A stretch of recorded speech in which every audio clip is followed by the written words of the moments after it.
much, Professor Goldstein, for the introduction. I have it here. Yeah, thank you. Very happy to be here. Thank you very much for the invitation to MIS.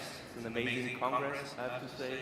Beautiful city, great lectures so far, and the program for this day is really outstanding.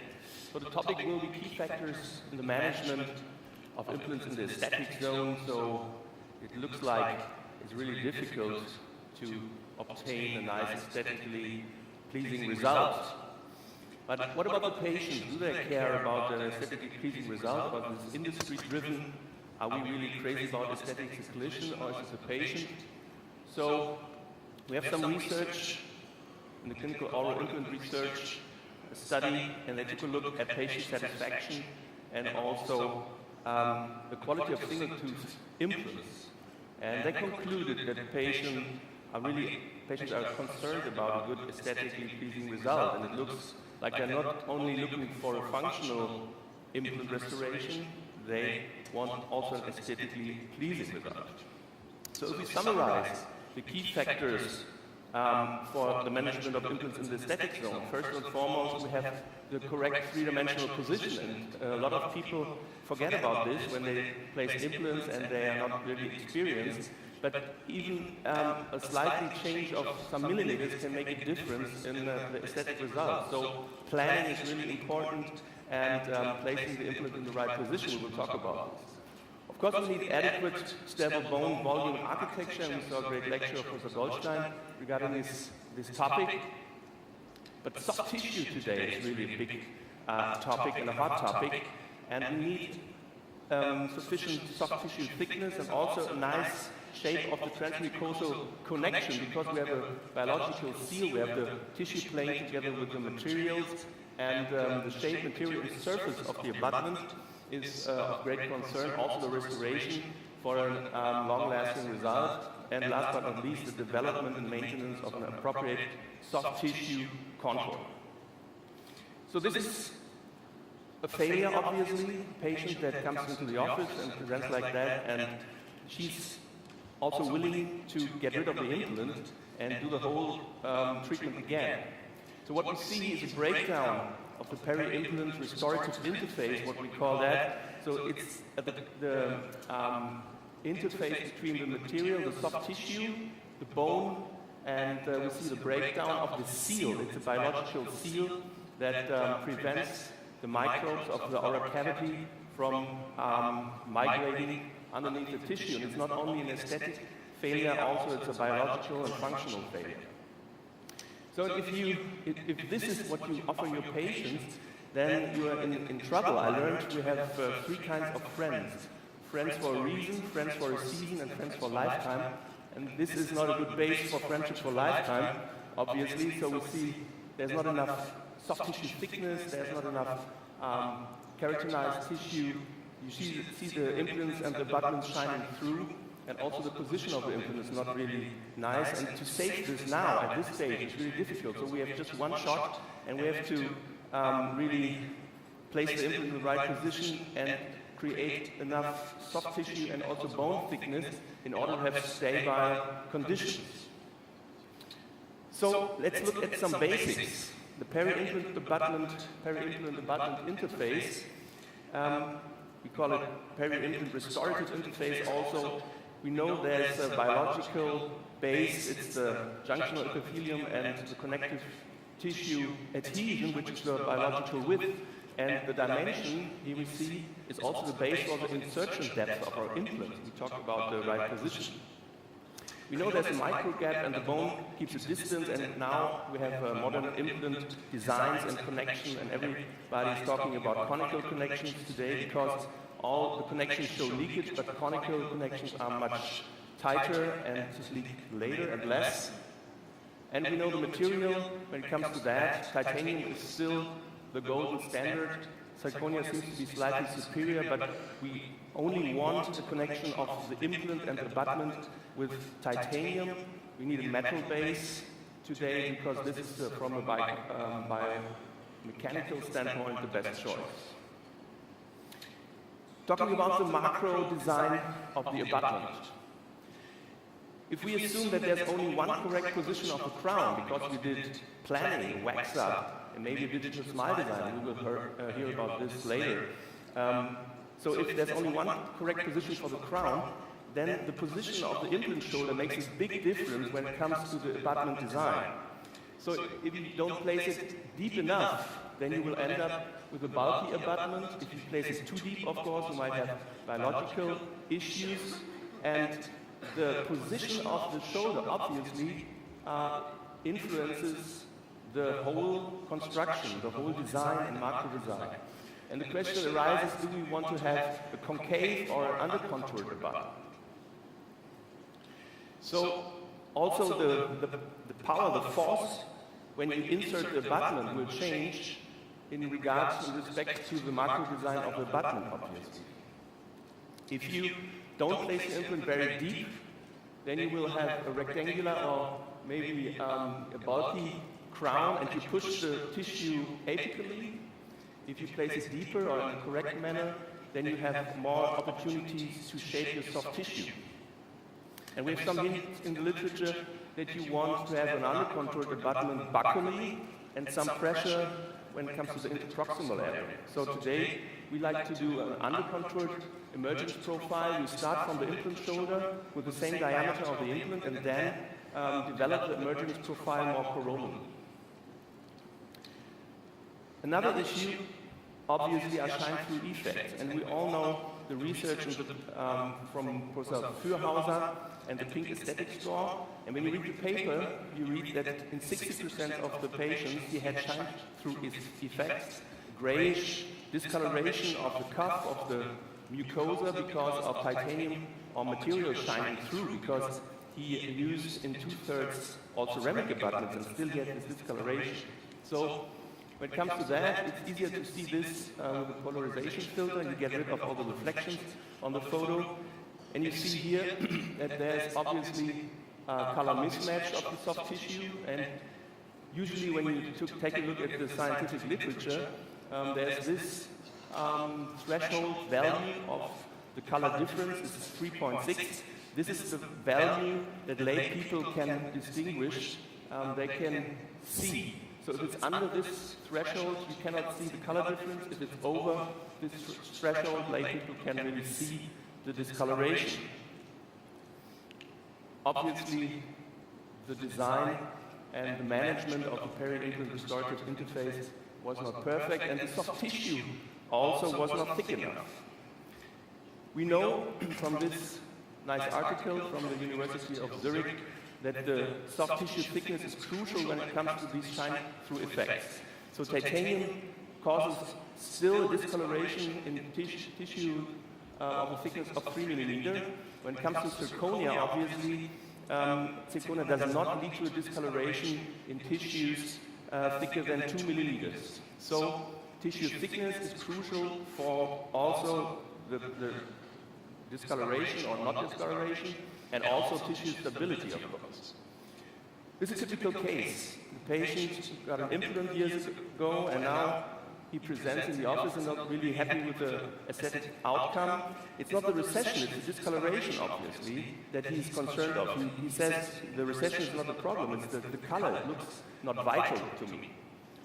So I read this article of Ronnie Jung, it was years ago, and I decided to increase the soft tissue thickness by making a little excess incision and then undermining the soft tissue in order to create a pouch and slip in a soft tissue graft, connective tissue graft from the palate, obviously 3 millimeters of thickness. And this is at the end of the surgery, just a minor surgery, obviously. And this is how it looks 1 year after the operation. So you might ask me, is this stable over time? And obviously we don't know, because there's no data. And we follow this up now with color measurements with the spectrophotometer, which is usually used to take a look at the tooth shape. And we see we started with a color difference of 10 and ended up 1 year later with a color difference of delta E2, which is very good because in the natural dentition, color differences of the mucosa are around 2.5.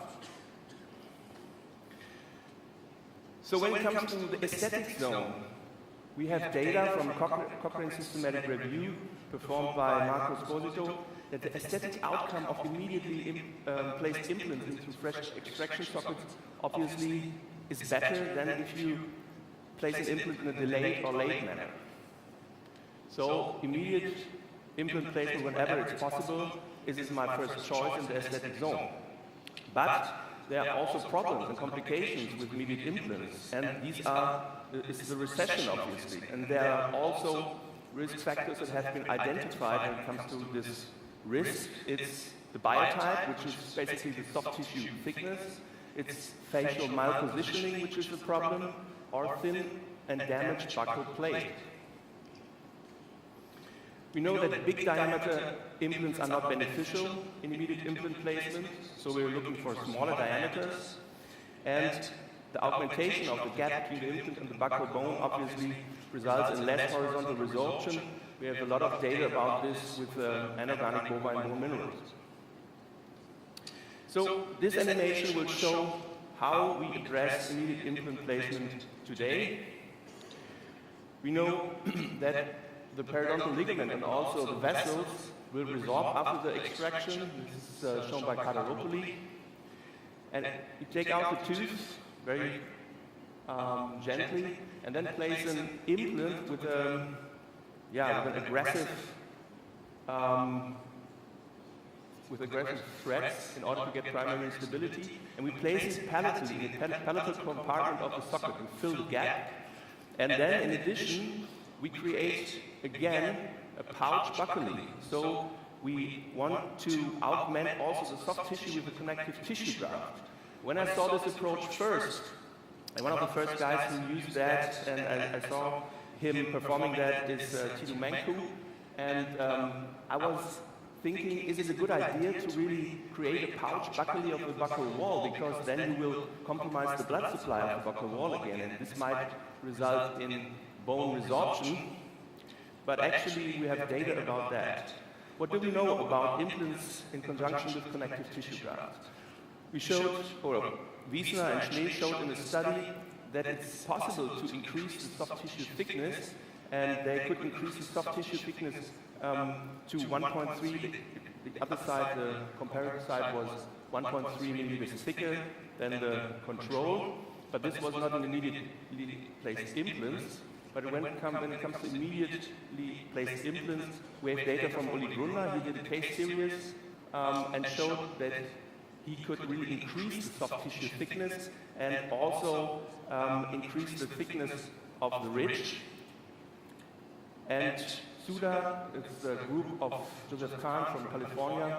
They did a prospective case series with 10 patients and showed they can maintain the level of the soft tissue and volume with this approach using anorganic bovine bone mineral connective tissue graft, and they emphasize the correct three-dimensional position of the implant.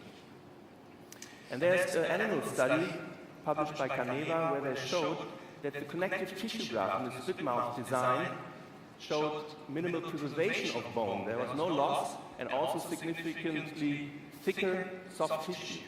Here we have pictures from this animal study because I was really astonished when I saw it. This was not statistically significant, but it was a tendency that the bone on the side with the connective tissue graft looked thicker and better than on the other side. So let's take a look at the clinical case, immediate implant of a right central incisor. This is a patient, she's a veterinarian, and she has this failing right central incisor. Also, she's not happy with the all-ceramic restorations from 1.2 to 2.2 here in this region. They look monochrome and not very natural. Also, we have the leveling of the soft tissue is an issue. So we always start with an aesthetical analysis, as I learned from Christian Coachman many years ago. So we start from the face, taking a look at the reference lines, at the lip line, and then take a look at the proportion of the teeth in order to develop a new idea of what we want to give to the patient. And we see we have a surplus of soft tissue. It's an ideal case for an immediately placed implant. Also, the technician, Andreas Nolte here, does some analysis and develops an idea of a new restoration. So we always start from the restorative planning. We start from the wax up, which will guide us through the case. We will have silicon indexes and also a surgical template before we start the treatment. So we now get a proper idea of what we want to change, what we want to do, and what we want to achieve. Here we have a little video from the surgery. Again, we always take a look at the three-dimensional position. We start drilling in the palatal wall of the socket and try to engage the implant there and place the implant in the palatal compartment of the socket. The buccal wall was intact, and then we place an implant. In this case, it was around 4 millimeters of diameter, an old-fashioned implant design in this case. And on the right side, you see now the bone substitute in there. And now we start creating the pouch, going in with the scalpel, with the blade, starting from there, and then using this tunneling knife from Otto Suhr. And we go beyond the mucogingival junction to get a nice pouch. You can insert the soft tissue and use 6-0 monofilament microsurgical suture. Here we see the soft tissue graft to be harvested from the palatal side here, and you can see it's quite yellowish. We have fat, we have glandular in there, but still this works pretty well. You see the patient has a very thin biotype, and it's crucial to increase the soft tissue in this case. So we start from the buccal side, come out of the pouch, then go through the soft tissue graft, and then dive in there again in order to slip in the soft tissue graft. We need 3 of those sutures to fixate the graft in there, and the idea is, of course, to thicken the soft tissue, but also to close the entrance of the socket, because I will use a healing cap here, as you can see, and there's a cover screw on top in order to not push any bone-like material in the internal compartments of the implant. And now the socket is sealed with the healing cap and the connective tissue graft. You can also place, of course, temporary at this time. So now, 3 months later, we have the restorative phase, and this is how it looks. We always use a titanium base because we don't want to get in the implant, in the internal compartments, with any zirconia, because we see fractures, we see wear. So the metal base is really a crucial concept today, and also the optical properties of this is important. We did some research on the idea of using fluorescent materials in order to increase the brightness value and the brightness of the soft tissue also. And here you see the trying in the lab. Communication with the technician is very important.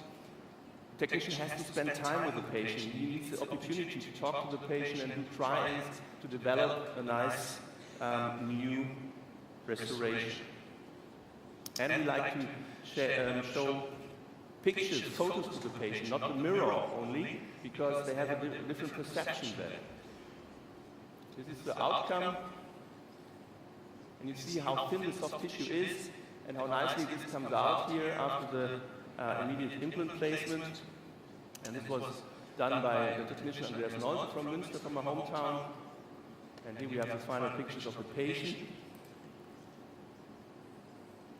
And today we try to replace the connective tissue graft with a substitute.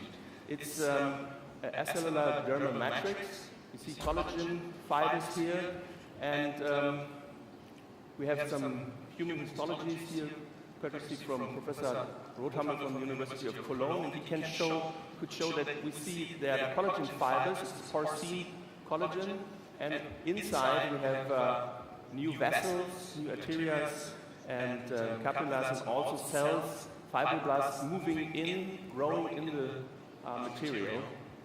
And right now we're doing a prospective study on patients comparing the connective tissue graft with this kind of acellular dermal matrix. And I'll show you a case done with the V3 where we use this matrix. It's about this implant 1-1, so the right central incisor. We can see there's an internal resorption of the root. And here we have the CBCT scan. See the buccal plate is there.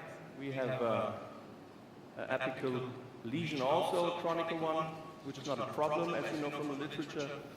So we extract the tooth. We have a temporary here, which is based on the abutment tooth or the neighboring tooth. And here comes our implant again in the palatal compartment of the socket.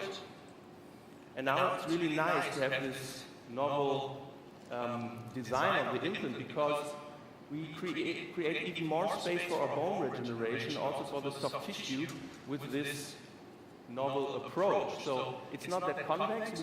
We can place a quite big diameter, which gives us a nice stability of the implant. But here in the coronal area, we have this cutback, and we have more space for bone and also for connective tissue.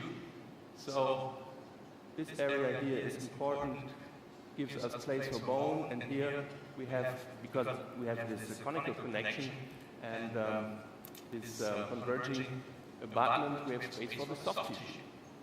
So again, our implant in the palatal compartment, we augment the gap, and here's our connective, not our connective tissue, but the acellular dermal matrix, which replaces the soft tissue. We have now the healing cap in place, and now we thicken the soft tissue and also close the buccal compartment of the socket with the mucoderm. This is how it looks 1 week after the surgery, and this is how it looks 3 months later. And now the restorative phase begins, and now we have to develop the correct emergence profile, because we start now from the round diameter of our implant and the healing cap. And again, we need to wax up in order to transfer the anatomical emergence profile on our cast. And again, a metal base for our abutment. So again, the abutment design starts with the correct emergence profile. Then we have here the framework, which is lithium disilicate in this case, on this side, and this is zirconia. And then again, we starting from the wax up and the silicone indexes, and the technician works in that. And we always strive to have screw retain crown, which is retrievable, in order to not create any issues with excess cement. Of course, surface texture. We see nice stratification layering here. The technician Pascal Holthaus. And now, when everything was tried in, then we glue the crown, the implant crown, on this titanium base. And we also always do grid blasting. And this is how we do the emergence profile. In the connective tissue zone, we don't want to be really too convex. We start very gently and using the diameter of the implant, and then in the coronal part, we do the emergence profile and get really the anatomical shape of the crown. So this is final restoration that we place in the mouth, and you see how nicely the tissue looks here, which is the implant and the crown in this area. Here we have the X-rays. You see how nicely the crestal bone looks around the implant. Also here, this CBCT scan, how nicely we preserve the buccal bone with this approach after the restorative phase. And this is because we place the implant in the palatal compartment of the socket, we fill the gap, and we have this nice implant design, which leaves us even more room for bone augmentation. So, with this last picture, let me conclude what we talked about. The key factors for managing the implant in the static zone is the correct three-dimensional position. This is really a basic. We need adequate stable bone volume and architecture, of course. we need adequate soft tissue thickness, and this is crucial. We have to thicken soft tissue, and we have to leave space for soft tissue, because it's a biological seal, and we need a correct shape of the abutment, a nice emerging abutment, starting under contour and then developing the anatomical emergence profile, and this is how we develop and maintain an appropriate soft tissue contour. Thank you very much for the opportunity to share this with you.